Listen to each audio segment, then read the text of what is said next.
আসসালামু আলাইকুম। এটা হচ্ছে আমার শহরের মধ্যে লাউ এবং সিম ক্ষেত। তো এখন হচ্ছে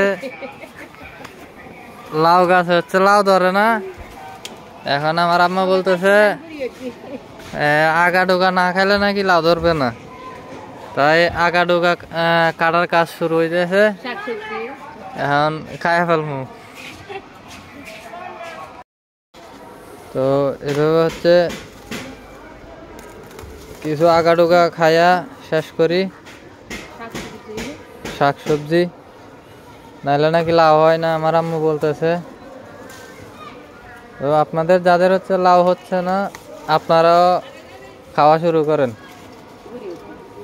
হ্যাঁ,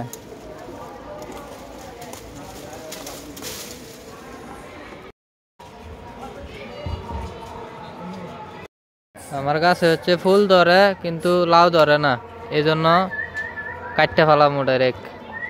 আগা ডুগা খাইয়া শেষ করুন।